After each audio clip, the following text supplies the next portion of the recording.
Oh, look, Google is giving up on Stadia just like they do basically every other platform they create. Google Plus, anybody? How's Google? How are those Google glasses doing? Oh yeah, neither of them exist anymore. And there's many others that I just can't think of right now. Let's get into it. Skibidi-bop bop. Skibidi-bop da. So I'm going to start this video off on a positive note, and I tried it a while back. I think that Google Stadia may be the best the cloud gaming platform out there. I mean to say, I remember playing it on my Samsung 75-inch TV, and very little compression artifacts, very little lag. It felt like I was playing on a console, and that's what people are expecting from cloud gaming. They don't want lag. They don't want the only other service I feel that in terms of responsiveness is up to snuff enough to compete against actual native hardware in your home is NVIDIA GeForce Now. But after they had a fallout with a bunch of third-party developers because NVIDIA GeForce Now's concept, I know I'm going off on a tangent here just so you understand, is you're basically renting a virtual PC from NVIDIA so you could connect to a PC in the cloud. So if you bought games, if you legitimately bought games on Steam, for example, you could sign into NVIDIA GeForce Now, sign into your Steam account, and play the games you purchased. But some developers are like, oh, you're broadcasting our games without our permission, so no, you can't do that, even though the person's signing into their own account and playing the games they already bought. You know why? Because these developers want a piece of the cloud gaming pie, and they rather you just rebuy the game on their service or pay monthly for their service.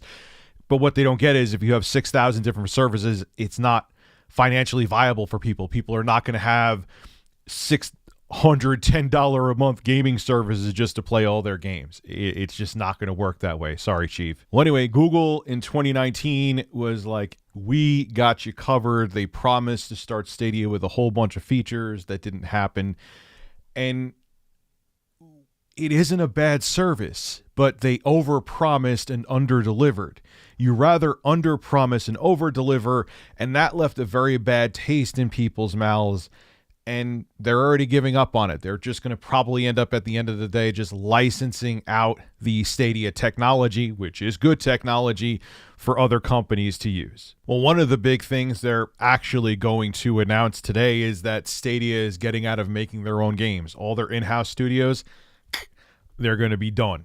If third-party devs want to develop games for Stadia, cool, they could develop for it, but Google themselves, no more in-house games. So any games that Google was developing for Stadia that were outside of the 2021 window, they're going to be no more. But if there's some games that are close to release that were developed in-house, like maybe they're coming out in the next few months, they may still come to fruition. Now, these studios that were in Montreal and Los Angeles had about 150 developers working for them, so unfortunately those people are going to lose their jobs. But Google said it will try to find new roles for those developers so they're not out of work, especially during a time like this with everything that's going on with the pandemic. Now, Jade Raymond, who actually used to work for Ubisoft and moved to EA, and then she moved on to Google or their Stadia division, she's actually known for helping to build up the Assassin's Creed franchise.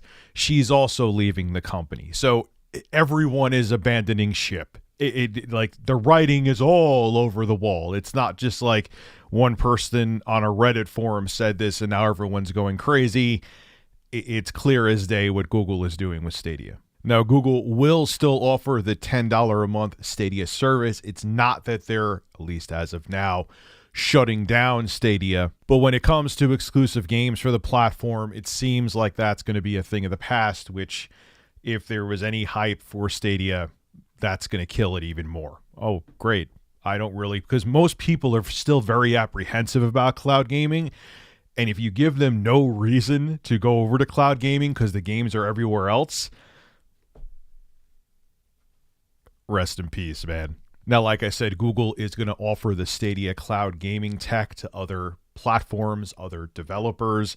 So who knows, maybe you may see Microsoft buy into some of that tech. I know they have their own thing with xCloud, but who knows? Maybe because I'll tell you right now, I've used xCloud. It has a lot of good games. It has a lot of features, but the lag, the input lag, doesn't matter if I'm plugged in with an Ethernet cable or going through a solid Wi-Fi connection on a computer or on my phone, doesn't matter. There's enough lag where games are borderline unplayable. It's just below that point where, yeah, you could trudge through and play it, but the lag is there. So maybe they'll work with Google and use some of their Stadia cloud gaming tech to maybe mitigate that lag, because Stadia feels like you're playing on a console. I barely even notice the lag, especially if you're plugged in through an Ethernet cable. It's like, really is like playing on a console. It's actually pretty incredible. So did anybody not see this coming? Did anybody think that like Google was going to stick it out? No, I'm sure they're bleeding money on it. And it isn't like YouTube, where even though it cost Google money for quite a while, they saw it building, they saw the viewership building, they saw more content being uploaded, they saw more content being monetized, and they knew eventually things would turn around. YouTube's still not a huge money maker for Google, but at least it's not in the red anymore. Whereas this was, and it really was Google's own damn fault. They overpromised and underdelivered. And if they didn't overpromise and came out with the features they said they were going to come out with, I think it may have had a fighting chance. Do I think it would have been wildly successful? No, but I don't think they would have been in this position now where they're closing down their in-house studios. Jade Raymond's leaving. So this is a lesson that other companies have to take to heart. If you're going to come out with a platform, just be real about it. Say, hey, look, you know, we're still working on voice chat, or we're still working on other aspects of our platform.